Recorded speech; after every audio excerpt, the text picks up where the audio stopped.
democracy or safety within our communities. That being said, this is the Gabby Mack Project. Now tonight I'm going to be talking about the history of minstrel shows. Now, what got me interested in this subject, right? Well, I was watching some old black and white clips of early comedic acts. And I have to tell you, the more I watched, the more infuriated I became when I saw how black people were portrayed back in the day. It was absolutely shameful.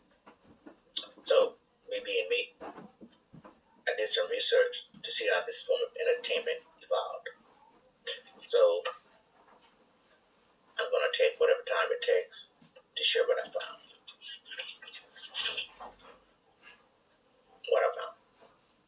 I can see how early white people in America developed their stereotypes of black people. I mean slaves. But sadly, as I was writing this report, I had a revelation. That revelation being that minstrel shows continue today. Yes, I said it. Today. Right now. We in the black community continue the minstrel tradition. I'm hoping someone hearing this will say, Gabby, please slow down. This is 2021. We don't have minstrels in today's America. I beg to differ. Now, stay with me. And maybe you'll see the connection as we go along. Okay, so let's begin. Now, I went to Wikipedia to get their definition of what a minstrel show was. And here it is, what they said. Minstrel shows were an American form of racist entertainment that began in the 1830s and remained popular through the 1880s. Very popular with the masses. Now, let's talk about how these shows were presented. Well, you had a group of white actors who blackened their faces and then would engage in outrageous behavior and exaggerated mannerisms to illustrate black folks' speech and behavior.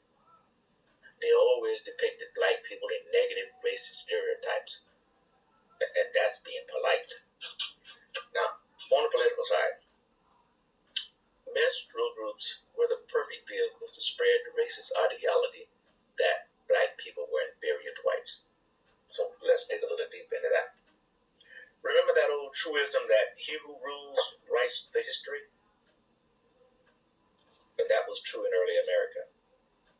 You see, early American history was written by white men of European descent. These men were able to craft their version of history and then spread it to the masses. And you have to remember that most of the so-called scholars back then believed in and supported slavery. They believed their race, the white race, was alone civilized. So, when you believe that, it was easy to develop an ideology that enslaved Africans were inferior and deserved to be subjugated by white people. When you think like that, it's easy to justify and accept the brutalization of black slaves. So, when a minstrel show came to a village or town, the average white man who was poor had little, if any, contact with black slaves in their everyday life. So when they saw these caricatures of black people, they accepted them as fact. These minstrel shows went on for many years. And a lot of damage was done during that time. Think about it. Night after night, day after day, audiences were seeing black-faced white actors portray black people as being ignorant, lazy, buffoonish, superstitious, joyous, and miserable. Let's talk about it. Now, the first actor to come out with this kind of performance was a man named Thomas Wright, who in 1828 created the Jim Crow character. In his show, Wright would darken his face, act like a buffoon, and speak with an exaggerated and distorted imitation of black people's way of speaking English. Not their native tongue. English. Okay. Everyone has heard of the Mandingo stereotype. You know, big black guy who has a big penis with a voracious sexual appetite. Well, that caricature was also used by white slave owners to reinforce the ideas that blacks were uncivilizable. Now, two of the worst black female stereotypes was the Sapphire and Jezebel stereotypes. So let's talk about the Sapphire stereotype. You know, that black woman who's domineering, strong, masculine, a workhorse, who worked in the fields alongside the men. The minstrels portrayed her as an aggressive, overbearing woman that drove away her men and her children. Now I ask you if that sounds at least a bit familiar. Now, the other really nasty stereotype of the black femme was a Jezebel. You know, the black woman who is homosexual. But in reality, the Jezebel stereotype is contradicted by several historical facts. You see, black women, especially those with brown tan skin and European features, were sometimes forced into prostitution for white men. You see, slavers often encouraged and sometimes mandated sexual promiscuity among their slaves. But it's never mentioned that when slaves were allowed to marry, adultery was frowned upon in most black communities. Now, all of these portrayals were harmful to the black persona. But I believe the two most damaging stereotypes were the Sambo and Uncle Tom stereotypes.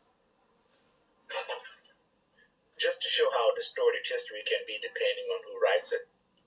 For example, the Sambo character was actually based on a children's book titled The Story of Little Black Sambo, written by Ian Bannerman in 1899. In the book, there was an Indian boy from India named Sambo. He was forced to give up his clothes and belongings to 4 tigers so they wouldn't eat him. Now, the problem wasn't the story, it was the pictures that were in the book. You see, Sambo is depicted as having very dark skin, with wide eyes, a broad nose, and a wide smile. Over time, Sambo came to be representative of black men who were considered very happy, usually laughing, lazy, irresponsible, and carefree. Most likely, most of y'all are too young to remember that there was a restaurant chain called Sambo's back in the day. Thankfully, it no longer exists. And as I said earlier, the list of minstrel characters is very long. But I'll end this walk down memory lane by talking about the Uncle Tom stereotype. Now, that stereotype was based on a book titled Uncle Tom's Cabin. And long story short, the book was about a black man who was simple-minded and always ready to assist the white man. These stereotypes made it easy for some government officials to use these caricatures as evidence that slavery was justified because it was a way to protect blacks from themselves. Now, even the U.S. Secretary of State said in 1844 that people of African descent were incapable of self-care and would sink into lunacy under the burden of freedom. It is a mercy to give them guardianship and protection from mental death. So you see, slavery was for our best interest. Now, even after slavery ended, many learned people questioned the intellectual capacity of black people. One of those was a man named Lewis Terman, who wrote in The Measurement of Intelligence in 1916, quote, "Black and other ethnic minority children are ineducatable beyond the rudiments of training. No amount of school instruction will ever make them intelligent sense of the world.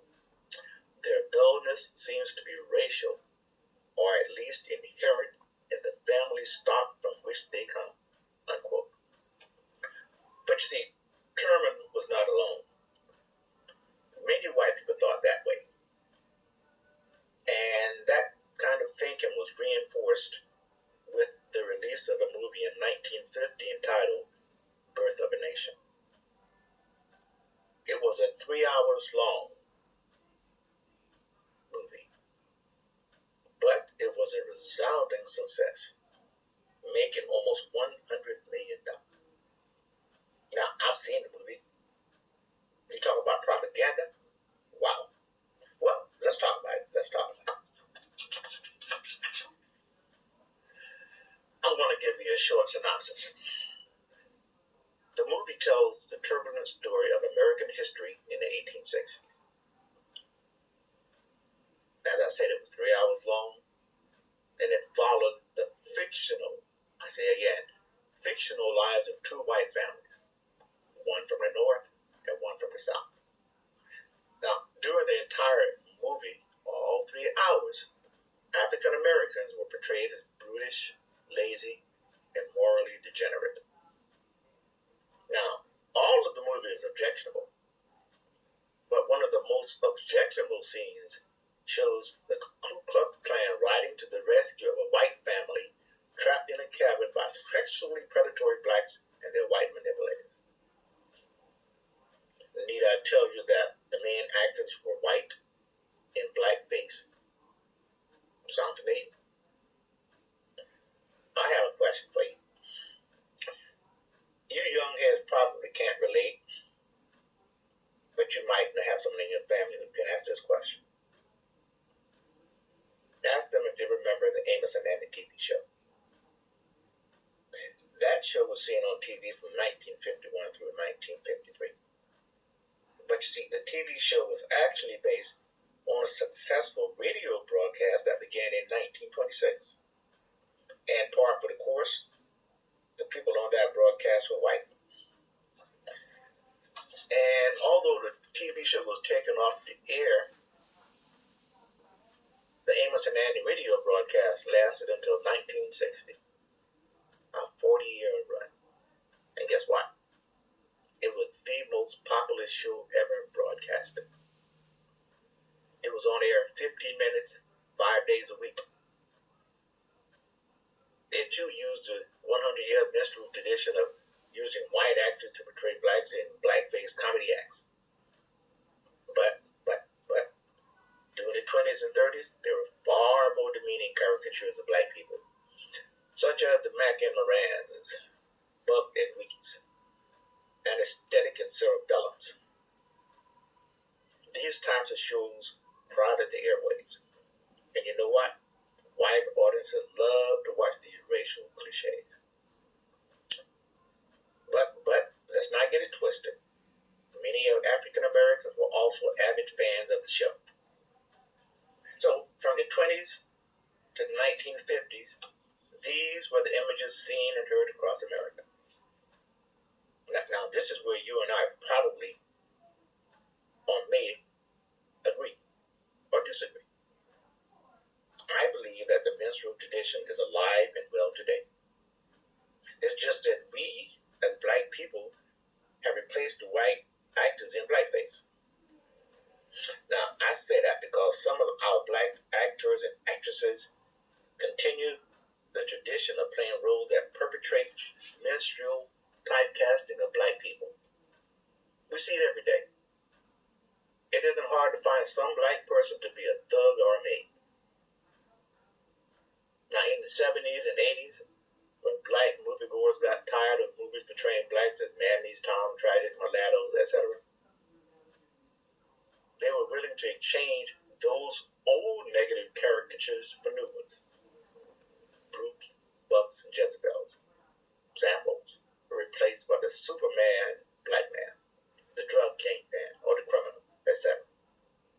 And these new caricatures were popularized by more than 200 mostly B-grade films that were later called black exploitation movies. But the The Hollywood stereotyping furthered the racial stereotype that black men were dangerous and drawn to illicit activities. Repeated over and over and over again, is becoming ingrained in the societal brain as a representation of the black Americans. And let's talk about daytime TV. Reality shows like Phil Donahue, Sally Jesse, Jerry Springer, and Maury presented the absolute worst examples of black people. You know, Maury's been on since 1991. That's 20 years. But we watch and we spend our money on the products sold during those commercials. Then there's the hip hop shows, the housewives of this or that. So, I reiterate my earlier point. There has been a revitalization of the minstrel tradition, and we are the purveyors. Guilty as charged. This is the new minstrelization of the black experience. In closing, here's Gabby Max 25 cents. You can't get mad if we perpetrate stereotypes and the negative, what I call urban legends about ourselves. But let me add, I just want to sign on to what Kevin Samuels talks about a lot. And that is, we can't change the image of black people until black people own the media and production companies themselves. Of course, I'm paraphrasing. My next broadcast is titled, I'm Mad as Hell, and I'm not going to take it anymore. Until next time, please hit the like button and support the channel. I'm Gabby Mack. I am signing off. Subscribe. It doesn't cost anything.